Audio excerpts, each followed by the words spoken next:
Shalom, puji Tuhan. Hari ini kita akan bahas tentang seorang yang bernama Samgar. Nah, saudara mungkin ada yang berkata, siapa sih Samgar? Pernah dengar nggak? Memang ini adalah seorang hakim, tapi hakim yang mungkin nggak terkenal daripada Samuel. Samuel juga hakim ya. Semua orang tahu Samuel, makanya banyak orang-orang tua memberi nama anaknya Samuel. Atau mungkin bapak namanya Samuel. Ya saudaraku, ya kan itu hakim. Tapi jarang sekali orang kasih nama anaknya Samgar. Ya, saudara, Samgar. Nah kita akan bahas saudaraku tentang Samgar. Ada sebuah kisah di dalam kitab Hakim-Hakim. Ya kan, Samgar ini siapa sih? Dia adalah seorang petani sebenarnya. Petani saudara. Dia petani yang dia punya banyak, dia punya lembu. Ya kan saudara, suka jaga lembunya, ya kan, karena lembu ini untuk membajak daripada tanahnya saudaraku. Kita tahu bahwa Samgar ini kisahnya adalah dia seorang diri, sendirian saudaraku, membunuh 600 orang Filistin. Hanya dengan tongkat penghalang lembu saudara. Itu tongkat kayu sepanjang 2 meter yang mana ujungnya tuh ujung bajaknya sangat tajam. Nah saudaraku, kalau kita baca di Alkitab itu cuma 2 ayat nulis nama Samgar. Kisahnya cuma 2 ayat. Jadi artinya apa di sini? Waktu saya baca tentang Samgar, saya lihat gini, Samgar ini rupanya bukan orang bukan orang besar, ya kan, bukan orang yang bagaimana, gitu saudara, terkenal, saudara. Tapi ini adalah Samgar ini ada orang biasa, orang yang sederhana dan bukan siapa-siapa. Jangan-jangan itu adalah kita, saudara dan saya. Kita ngerasa, saya bukan siapa-siapa. Saya nggak punya ini, nggak bisa itu dan lain sebagainya. Tapi dengar baik saudaraku, ya kan? Samgar ini kok bisa menyelamatkan bangsanya. Nanti kita lihat, dia taklukkan 600. Lalu sejak saat itu, preman-preman tidak kumpul lagi di jalanan. Nanti ada ayatnya, saya bilang, preman-preman enggak ada lagi. Ya saudara, di jalanan enggak ada lagi istilahnya demo-demo. Karena ada Samgar. Saudara, lihat, kita mulai dari Hakim 3 ayat 31. Kita baca sama-sama. Kita lihat. Saya berdoa hari ini urapan Roh Kudus yang turun atas Samgar. Urapan yang sama, kuasa yang sama, keberanian yang sama. Itu akan turun atas hidup saudara, hidup kita semuanya. Yang mau katakan amin. Kita juga mau selamatkan dan keluarga kita. Kita mau jadi berkat buat keluarga kita. Kita mau menolong setiap keluarga kita, ya kan, gereja kita, kota kita, bangsa kita. Hari ini kita belajar dari Samgar, saudaraku, dari apa yang ada. Kita baca 1, 2, 3. Sesudah dia bangkitlah Samgar bin Anat. Ia menewaskan orang Filistin dengan tongkat penghalau lembu. 600 orang banyaknya. Demikianlah ia juga menyelamatkan orang Israel. Jadi dengan dia menumpas 600 orang Filistin, dia menyelamatkan satu bangsanya saudara. Hakim-Hakim 5 ayat 6, ini ayat 1 lagi saudara. Dampak daripada hidup Samgar. Hakim-Hakim 5 ayat 6, kita baca yuk sama-sama. 1, 2, 3. Dalam zaman Samgar bin Anat, dalam zaman Yael, kafilah tidak ada lagi. Dan orang-orang yang dalam perjalanan terpaksa menempuh jalan yang berbelit-belit. Jadi istilahnya saudara, ini mau bicara tentang saudara, orang-orang yang jahat, yang suka merampok, yang suka mengacau. Saudara, sudah tidak ada lagi, tidak bisa lagi jalan di jalan-jalan Israel. Mereka harus muter saudara. Jadi di zaman Samgar, Israel tenang, tertib, aman, damai, sejahtera. Saudaraku yang seperti saya berdoa, biarlah saudaraku pesan ini yang akan menjadi berkat buat setiap kita. Saya berdoa saudara, saudara pun bisa dipakai oleh Tuhan. Bahkan lebih daripada Samgar. Yang percaya katakan amin. Masalahnya adalah apa? Mau gak kita dipakai Tuhan? Mau gak kita bayar harga? Saya mau ceritakan gini. Dimulai dari apa? Ketika Samgar melihat keluarganya. Ketika Samgar melihat bangsanya, saudara, ditindas oleh bangsa Filistin. Saudara, Samgar yang sedang pegang tongkat penghalau lembu.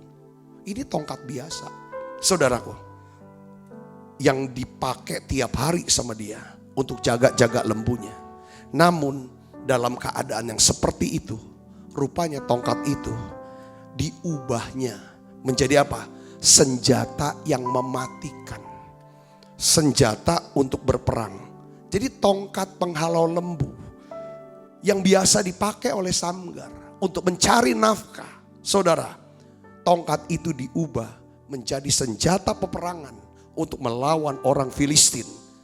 Samgar tidak hiraukan nyawanya.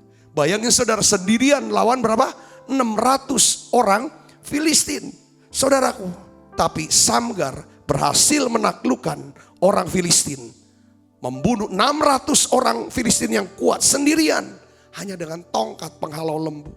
Satu tindakan yang berani, yang luar biasa, yang sulit dan mustahil. Namun Samgar berhasil. Yang poinnya begini saudaraku. Hari ini mungkin kita sedang menghadapi masalah. Masalah yang sangat sulit. Masalah bangsa. Saudara, beban gak dengan bangsa ini? Keselamatan untuk Indonesia. Keselamatan untuk bangsa-bangsa lain. Amerika. Saudaraku, apakah saudara beban ini? Saudara pernah gak berpikir? Ya kan, kita tahu bahwa Yesus itu adalah jalan keselamatan dan hidup. Tidak ada bisa seorang pun datang kepada Bapa kalau tidak melalui Yesus. Setiap orang membutuhkan yang namanya kasih dan pengampunan dosa. Supaya mereka diampuni dan dibebaskan dari penghukuman. Yesus Kristus yang sudah ditentukan oleh Allah. Setiap orang harus menerima Yesus sebagai Tuhan dan Juru Selamat secara pribadi. Seorang yang tidak menerima kasih Allah, mereka menolak Allah. Mereka menolak Allah. Mereka tidak mendapatkan hidup yang kekal. Tapi mereka akan terbuang, saudaraku. Apakah ada di hati saudara ketika saudara melihat ada keluarga, dia belum diselamatkan, dia belum percaya? Adakah saudara satu beban ini? Seperti Samgar melihat keluarganya terancam, itu secara fisik. Dia melihat bangsanya terancam oleh orang Filistin. Hari ini saudaraku, kalau saudara bisa, aku punya beban buat keluargaku. Aku punya beban buat kotaku. Aku punya beban buat bangsaku. Ini poin saudara akan dipakai oleh Tuhan. Mungkin saudara sedang menghadapi masalah pribadi. Masalah daripada bangsa. Ini masalah pandemi. Gimana saya bisa? Mulai dari saya terapkan protokol kesehatan. Mulai saya mau taatilah aturan pemerintah. Mulai dari saya ajak beberapa, ayo taati yuk. Kita mulai jaga kesehatan, jaga supaya orang tidak tertular. Atau supaya jangan sampai pandemi ini terus. Kita jaga diri kita doa supaya selesai. Mungkin saudara bisa lihat, waduh, kapan resesi ini bisa berlalu? Harus ada beban di hati.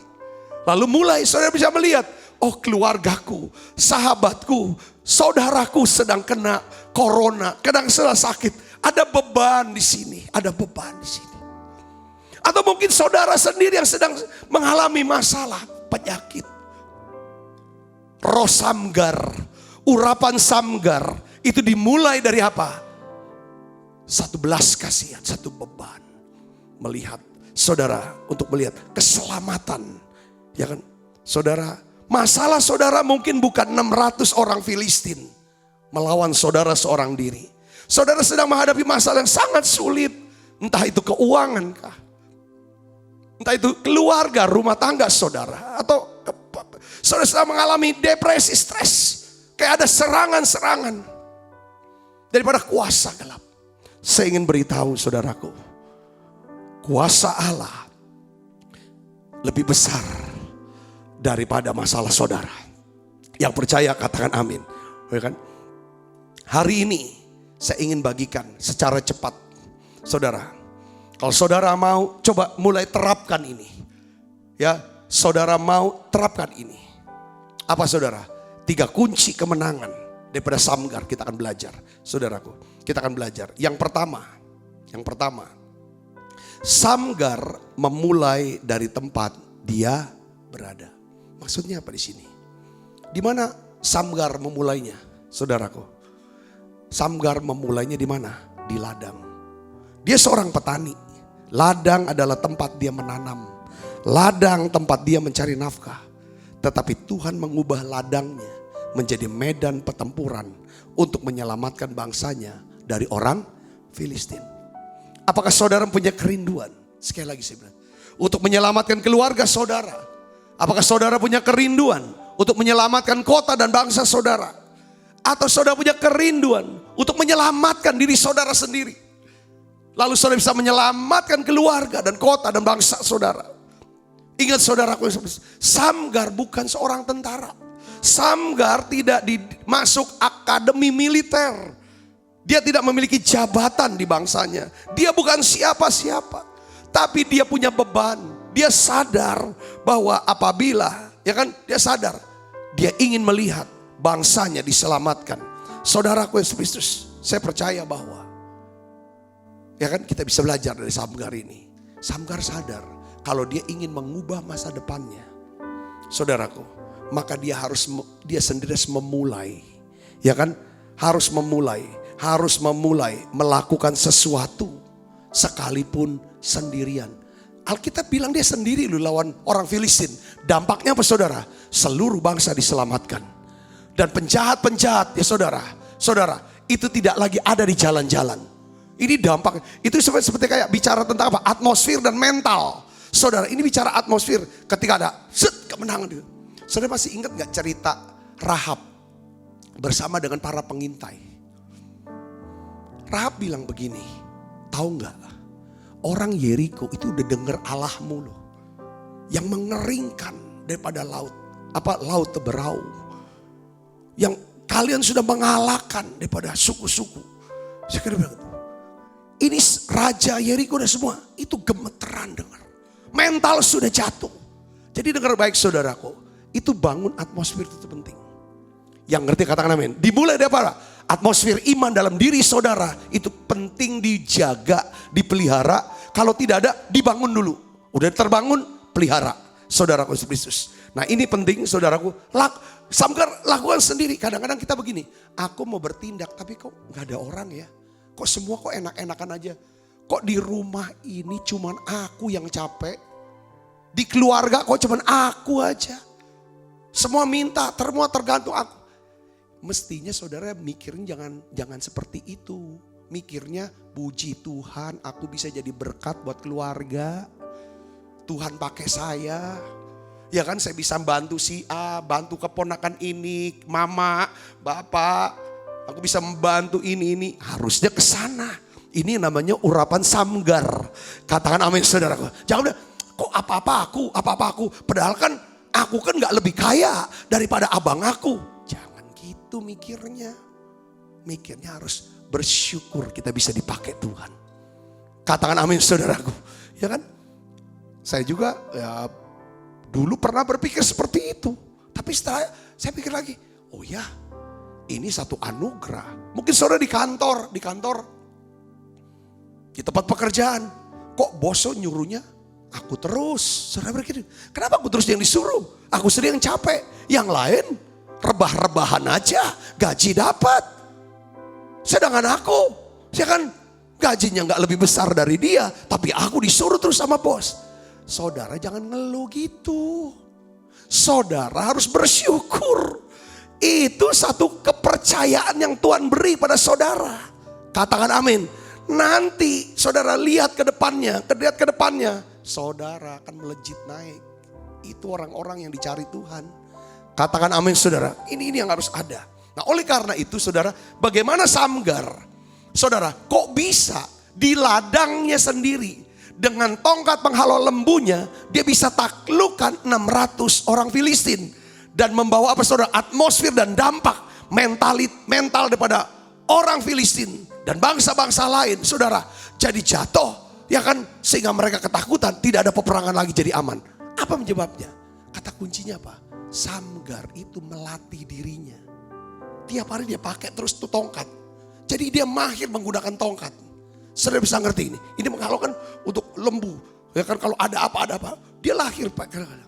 Di dalam 2 Timotius 4 ayat 2. Saudara kita baca sini. Ini ada satu kata yang bagus. Saya ingin ajak saudara lihat. Masuk ke perjanjian baru. Kita baca yuk. 1, 2, 3. Beritakanlah firman. Siap sedialah. Baik atau tidak baik. Apa? Waktunya. Garis bawah ini waktunya. Nyatakanlah apa yang salah, tegurlah dan nasihatilah dengan segala kesabaran dan pengajaran. Saya ulangi lagi dengan kata gini. Siap sedialah, baik atau tidak baik, waktunya. Saudara, di sini dikatakan saudara, kita harus menyiapkan diri. Siap sedia untuk apa yang akan terjadi. Dengar baik. Samgar tidak ngerti. Samgar juga tidak tahu kalau kelak akan datang 600 orang Filistin dan akhirnya mereka saudara ditumpas oleh Samgar. Dia tidak tahu itu. Tapi Samgar sudah melatih dirinya, menyiapkan diri dia. Dia mahir mainkan apa? Tongkat ini. Saudara bisa mengerti di sini, katakan amin, saudara. Nah, saya tangkap begini, kata waktu di sini saudara, kata waktu itu kan memang ada hora, saudara. Ada hora, ada kairos, saudara, segala macam. Tapi dia pakai kata di sini adalah kata waktu ini adalah eukarios. Eukarios. Ini berkaitan erat dengan apa? Saya cek tuh dibicarakan apa? Kesempatan.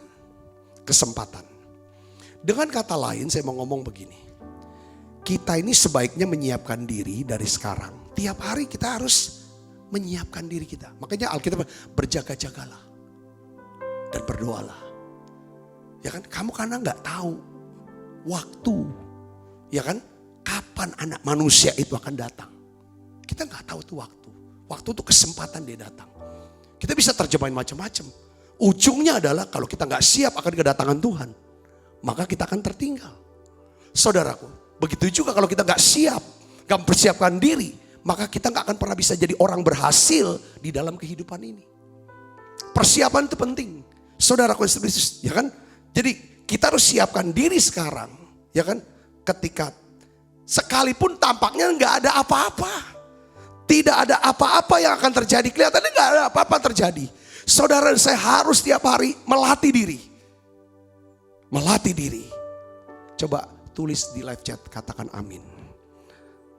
Kita harus mempersiapkan diri dalam apa? Segala aspek. Rohani, jasmani, sosial, keuangan kita. Ini harus siap tiap hari saudara.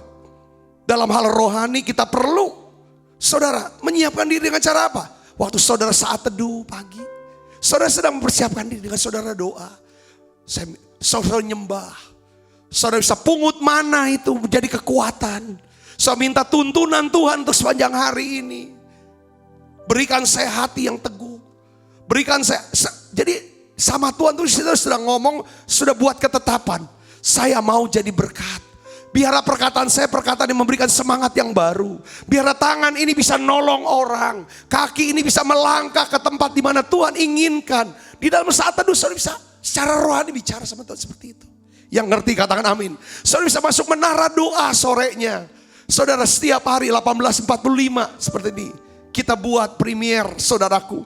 Ya kan, saudara bisa ikut. Ini juga untuk secara rohani. Saya bisa dapatkan firman Tuhan. Saya bisa dapatkan pengurapan dari Tuhan. Saya bisa dapatkan kekuatan yang baru. Bahkan saudara pun bisa. Lewat kita doa bareng. Kita doa bersama. Dengar baik saudara. Mujizat kesembuhan terjadi. Terobosan keuangan terjadi buat saudara. Saudara bisa berdoa untuk anak-anak saudara, masa depan saudara, anak-anak saudara. Itu lewat apa saudara? Secara rohani. Kita persiapkan diri. Karena kita tidak tahu. Tiba-tiba datang. Ya kan, masalah yang saya bilang. Kenapa kita perlu persiapan? Karena kita perlu daya tahan. Kita butuh daya tahan. Daya tahan secara rohani. Untuk apa daya tahan rohani? Kalau kena, ya kita jauh-jauh kena penyakit. Tapi yang namanya manusia bisa jatuh sakit. Ketika kita, dokter bilang kamu sakit nih. Yang di sini tuh tenang. Saya saksikan seorang teman ketika dokter vonis kamu kena kanker. Lalu setelah itu dia pulang dari ke dokternya segala macam.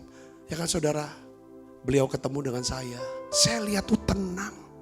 Saya bilang kanker ya iya. Tapi saya percaya Pak Sabta. Tuhan sembuhkan karena tugas saya belum selesai. Lalu kita doa, tenang banget dan betul Tuhan sembuhkan. Kenapa? Karena dia punya daya tahan rohani. Beberapa yang lain ketika kena kanker sepertinya dunia tuh runtuh. Beberapa padahal melayani. Padahal lama di gereja. Tapi udah seperti orang panik. Kata kuncinya apa? Persiapan. Persiapan. Kita enggak tahu waktu.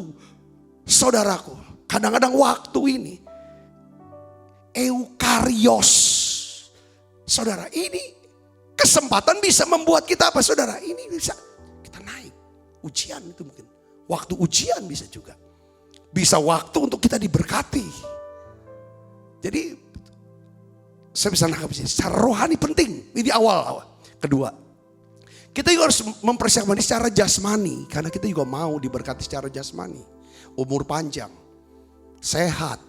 Karena Tuhan janji dengan umur panjang aku akan kenyangkan dia. Saudara harus persiapkan untuk berkat ini. Caranya dengan apa saudaraku? Latih tubuh tiap dengan olahraga secara teratur. Saudaraku, ini harus jantung dilatih, paru-paru, otot-otot, semua tuang dilatih saudaraku. Ya, makan makanan yang sehat, istirahat yang cukup, persiapan. Ya, ketiga, kita juga mau diberkati dengan hubungan yang rukun, yang harmonis, kenalan yang luas, pergaulan yang luas, saudara, dalam hal sosial. Ya, kita bisa punya, ya kan? Makanya kita perlu apa? Punya komunitas yang apa? Yang sehat dan membangun. Saudara perhatikan pergaulan saudara. Kalau saudara mau, ini persiapan juga. Saudaraku, ketika kita punya pergaulan yang bagus, komunitas yang bagus. Komunitas bagus itu apa? Gereja. Kumpulan orang percaya.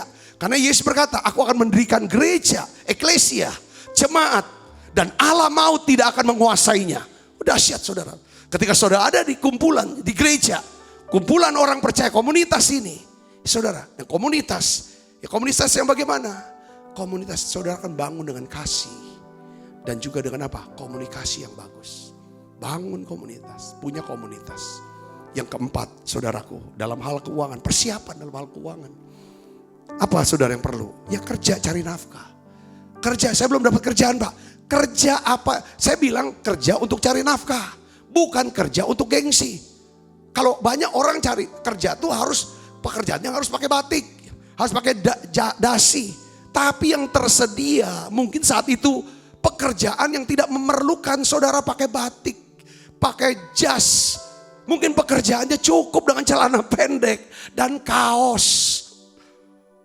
Tapi poin yang saya mau ngomong adalah bahwa kerja.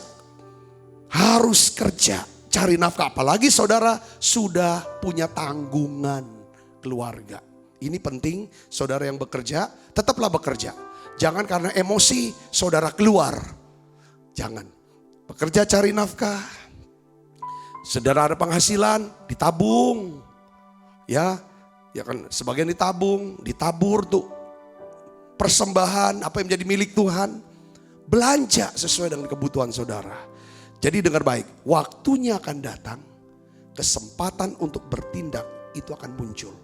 Perhatikan saudara, saya suka dengan kata-kata ini. Saudaraku, dari apa namanya? John Maxwell ya. John Maxwell, ada seorang bernama John Maxwell itu hamba Tuhan yang jadi motivator saudara. Dia berkata begini, kesempatan kalau ketemu dengan persiapan, maka itu akan jadi keberhasilan. Saya modifikasi sedikit kata-katanya, ketika kesempatan bertemu dengan persiapan, maka mukjizat dan keberhasilan itulah yang terjadi. Katakan amin saudara. Tuhan bilang berjaga-jaga dan berdoa.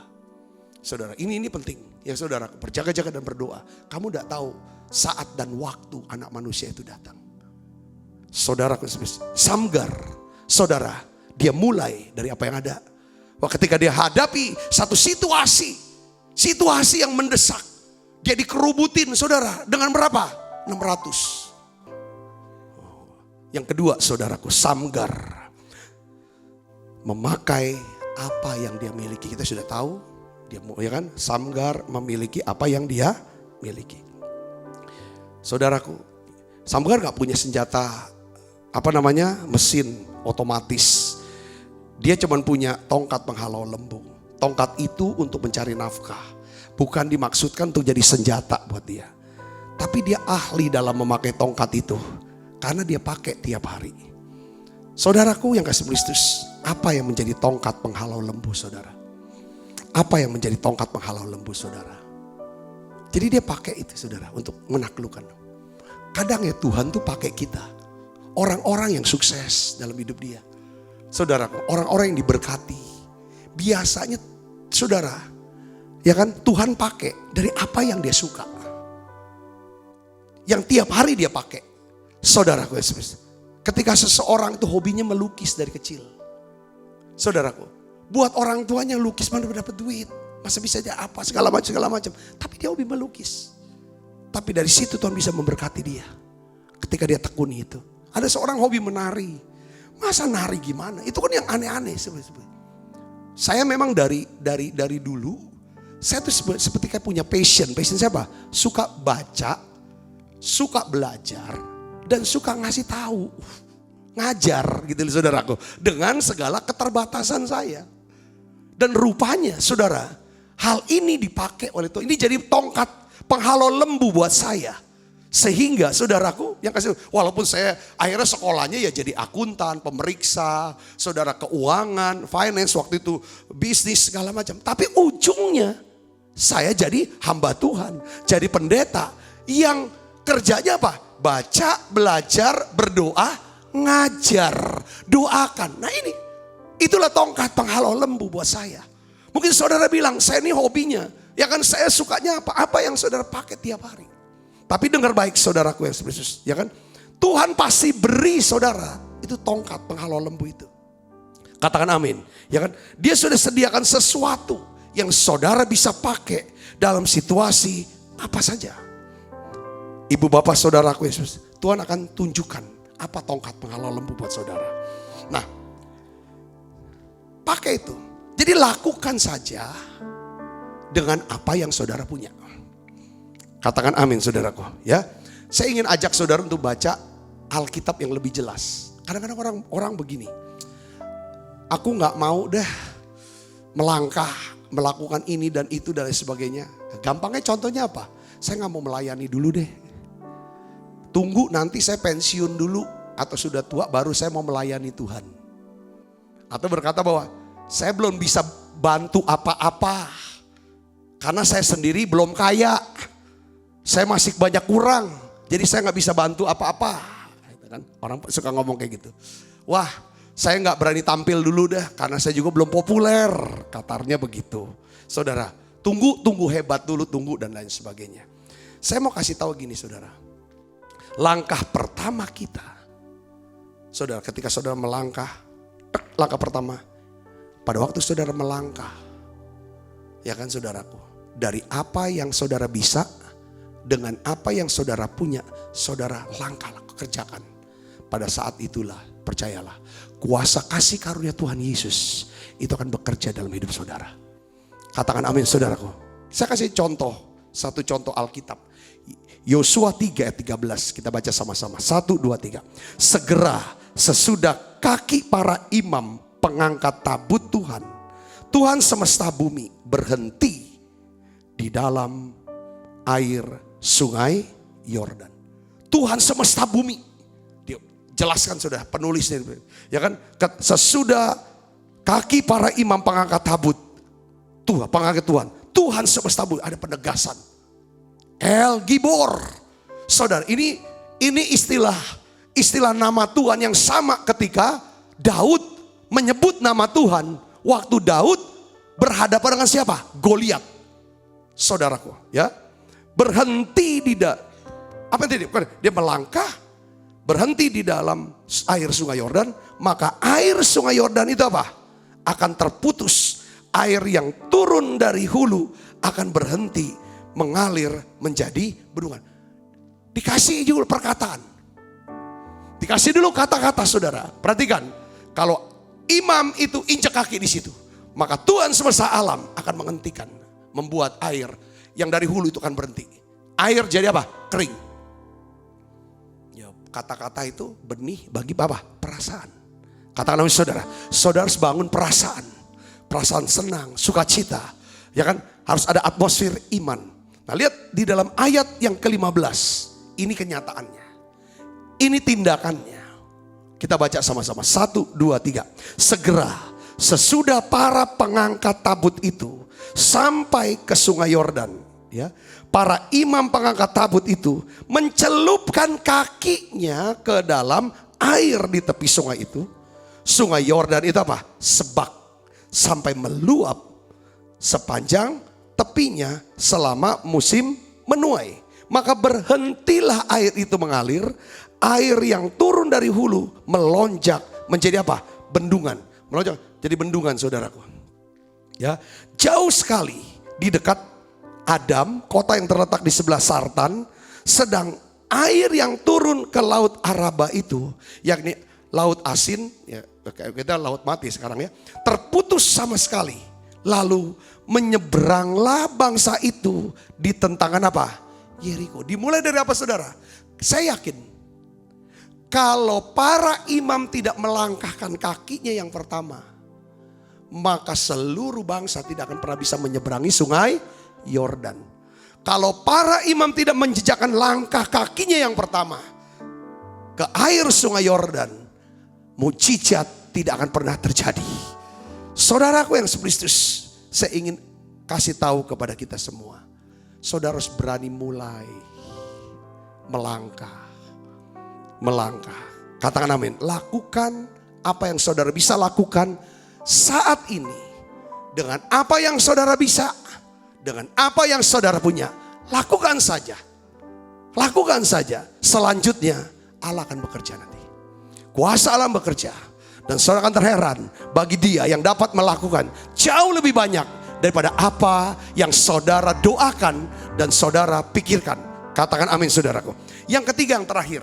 Gini, yang pertama, Samgar memulai dari tempat dia berada. Dia berada di mana? Di ladang. Saudara berada di mana? Di mana saudara berada? Mulai dari situ. Mulai dari apa? Samgar memakai apa yang dia miliki. Pakai apa? Tongkat penghalau lebu. Saudaraku. Yang ketiga, apa saudara? Samgar melakukan apa yang dapat dia lakukan. Nah, saya ulangi lagi, saudara. Samgar melakukan apa yang dapat ia lakukan. Samgar tidak terpikir. Dia gak pernah berpikir bahwa ia akan gagal. Saudaraku yang Kristus, ini benar. Dia melakukan apa yang dapat dilakukannya dengan apa yang ia miliki. Samgar bertekun. Samgar tidak pernah berhenti dan melarikan diri. Dia lakukan sampai dia mendapat kemenangan yang gilang gemilang. Ibu bapak saudaraku yang Kristus. Ketika awal pandemi, saudaraku, maklumat daripada Kepala Kepolisian Republik Indonesia yang menyatakan tidak boleh ada kerumunan. Baik itu di rumah ibadah maupun di tempat-tempat umum. Kita harus berdiam di rumah, bekerja di rumah, ibadah di rumah. Pada saat itu saudara, saya ingat bulan Maret. Lalu kita harus ambil keputusan. Berhenti. Tidak ada ibadah lagi. Lalu di situ saya mulai tanya sama Tuhan, apa yang harus kami lakukan? Apakah tidak ada lagi pelayanan? Hanya sebagai online seperti itu saja, tunggu seminggu sekali dan lain sebagainya. Akhirnya saudara, inilah yang Tuhan bilang. Apa yang biasa kamu lakukan? Kamu suka ada di mana tiap harinya? Tiap harinya dari tahun 98, 99 sampai hari ini, kamu ada di mana tiap hari? Saya jawab sama Tuhan, kami ada di menara doa tiap hari. Kami terus berdoa. Berdoa untuk apa? Untuk siapa? Kami doa untuk jemaat yang kami gembalakan. Kami berdoa untuk kota kami, Palembang. Kami berdoa untuk Indonesia. Kami berdoa untuk bangsa-bangsa. Kami juga sudah doa keliling dari Sabang sampai Merauke. Lalu Tuhan bilang lagi, saudaraku, dari tempat itu, menara doa, dari apa yang kamu bisa dan kamu sudah lakukan setiap hari, buat menara doa lewat YouTube channel. Dari sini, ya kan, yang selama ini tertutup hanya dalam satu ruangan menara doa. Aku mau menara doa ini dibuka. Supaya kota-kota, supaya rumah-rumah, bahkan bangsa-bangsa yang bisa berbahasa Indonesia, mereka bisa menikmati hadirat Tuhan. Seperti yang sudah sekian lama kamu alami di ruangan tertutup ini. Ini saatnya menara doa harus ada di ruangan yang terbuka. Lewat apa? YouTube channel ini. Saudara, lalu Tuhan bilang ini, lewat inilah, lewat apa yang kamu miliki, apa yang kamu bisa, lalu kamu lakukan itu, maka kamu akan melihat banyak orang akan disembuhkan, banyak orang akan diubahkan, banyak orang akan datang menyembah Yesus. Saudaraku yang Kristus, bahkan Tuhan membuka terus hal-hal yang baru buat setiap kita. Oleh anugerah Tuhan, saudara, udah masuk 8 bulan. Setiap hari kita ada menara doa. Setiap hari kita doa muji nyembah. Setiap hari kita belajar firman Tuhan. Tiap hari. Saya bukan doktor teologi. Saya bukan doktor Alkitab. Tapi saya senang belajar Alkitab.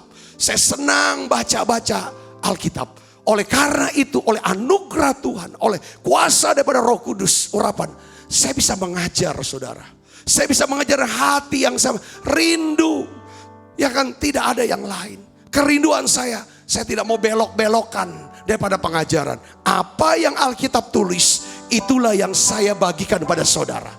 Itu apa yang saya bisa, apa yang saya tahu. Saudaraku, dengan niat tulus, dengan hati nurani yang murni, saya ingin saudara semuanya dipelihara oleh Tuhan, dilindungi oleh Tuhan, diberkati oleh Tuhan, dan kita bisa tiba dengan selamat sampai kepada kerajaan Allah.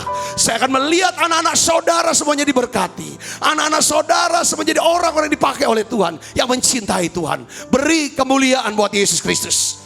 Saudaraku Yesus Kristus, inilah Samgar, saudaraku. Ini Samgar, ini kisah Samgar sebenarnya adalah kisah daripada kita semua. Kisah daripada saya, saudaraku Yesus Kristus. Lihat, Samgar dia punya tongkat penghalang lembu. Saudara punya apa? Saya punya apa? Dengar baik, Rasul Paulus bilang, kamu punya doa, kamu punya doa. Kita bisa berdoa dalam roh. Yang katakan amin. Kita punya senjata rahasia. Kalau Samgar punya tongkat penghalau lembu, itu senjata yang kelihatan. Kita punya senjata yang tidak kelihatan. Senjata rahasia itu adalah senjata yang paling mematikan. Yang percaya katakan amin. Apa itu? Berdoa dalam roh. Doa pujian penyembahan. Doa dalam hadirat Allah. Doa dengan kuasa daripada Roh Kudus. Yang percaya katakan amin.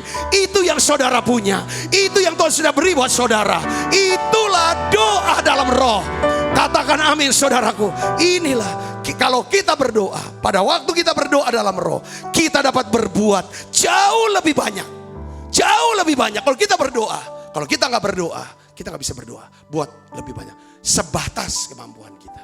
Waktu saudara berdoa, saudara bisa melakukan jauh melatasi lebih banyak daripada kemampuan saudara, daripada otak saudara. Doa membawa kita ke tempat-tempat yang tidak dapat kita capai secara langsung. Katakan amin saudaraku. Nah, ada seorang hamba Tuhan yang bernama E.M. Bound. Dia katakan gini, saudaraku, doa hidup lebih lama daripada hidup orang-orang yang mendoakannya.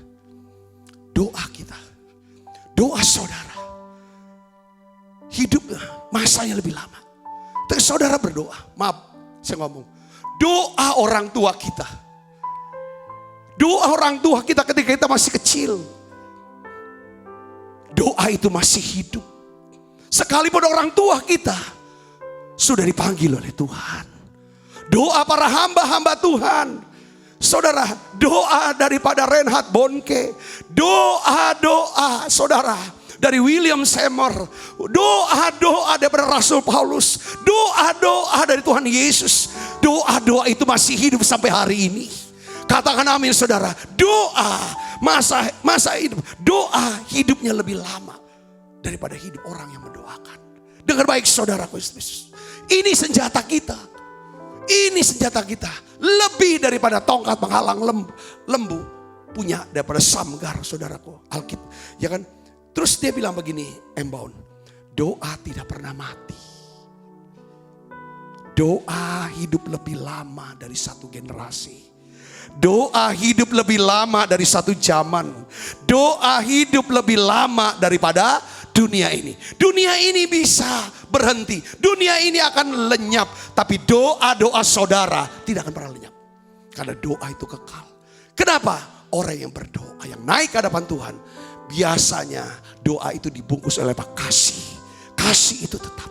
Kasih itu awet. Kasih itu ada firman. Katakan amin. Alkitab, saudara. Makanya pada waktu Yesus berkata begini. Apa saja yang kamu minta dalam namaku, aku akan melakukannya. Sebenarnya Tuhan Yesus sebenarnya sedang berbicara tentang apa? Tentang doa. Katakan amin. Segalanya menjadi mungkin kalau kita berdoa. Yang percaya katakan amin, saudara. Bagimu Tuhan seluruh hidupku. Pakailah Tuhan bagi kemuliaan-Mu. Genapi seluruh rencana-Mu sampai bumi penuh kemuliaan-Mu. Saudara, Alkitab mengajarkan kita begini. Kalau Allah ada di pihak kita, maka kita lebih besar dari masalah apapun yang kita hadapi. Yang ngerti katakan amin. Kalau Allah ada di pihak kita, maka kita lebih besar. Kenapa kita bisa lebih besar? Karena Allah ada di pihak kita. Karena Allah yang akan berperang, bekerja, menggantikan kita. Allah yang bekerja di dalam kita. Yang percaya katakan amin. Apakah saudara percaya, cukup percaya untuk melangkah dengan iman? Izinkan Tuhan pakai saudara. Mulai doa buat bangsa hari ini. Berdoa untuk TNI Polri. Berdoa untuk presiden. Berdoa untuk gubernur kita. Wali kota, bupati. Berdoa untuk anak-anak saudara. Berdoa untuk tetangga kita. Berdoa untuk orang-orang yang ada di sekitar kita. Doakan saudara. Syafaat hari-hari ini.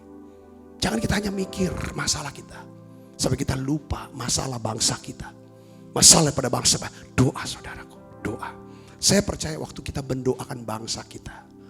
Masalah kita. Waktu kita berdoa. Masalah kita menjadi masalah yang apa? Yang mudah untuk diatasi oleh Tuhan. Katakan amin saudara. Ini hari ini. Saya ingin ajak saudaraku yang spesies. Biar kita minta urapan samgar. Tuhan akan pakai saudara sesuatu yang biasa saudara lakukan. Apa yang menjadi milik saudara. Dan apa yang bisa. Pak, kata kuncinya adalah setiap hari harus persiapan. Tiap hari dalam hidup saudara mempersiapkan diri untuk kedatangan Tuhan yang kedua kali. Kenapa Tuhan bilang? Ya kan, Tuhan datang segera. Tuhan datang segera. Itu artinya apa sih? Tuhan mau ngomong bahwa semua yang terjadi di dunia ini Tuhan yang pegang kendali. Tuhan yang pegang kendali. Katakan amin saudara. Kalau ada firman katakan, aku datang segera. Tuhan Yesus akan datang segera. Itu poinnya apa? Sesulit apapun masalah yang kita hadapi. Kesulitan apa? Dengar baik. Dia pegang kendali. Karena dia akan datang. Kalau dia datang, masalah selesai. Yang ngerti katakan amin. Semua orang percaya akan diangkat. Itu ujungnya ke sana. Poinnya di sana. Hari ini saya ingin dorong saudara. Kita minta urapan samgar. Urapan apa? Keberanian. Menggunakan apa yang ada. Pakai apa yang kita bisa. Lakukan apa yang kita bisa. Langkah pertama saudara. Membuat sungai Yordan saudara. Itu akan menyibak, tersibak. Sehingga orang-orang di belakang saudara. Itu akan ikut menyeberang. Masuk tanah Kanaan. Tanah perjanjian. Yang Tuhan inginkan. Itu saudara sampai di sana. Saya sudah selesai. Saya berdoa biar saudara diberkati oleh Tuhan.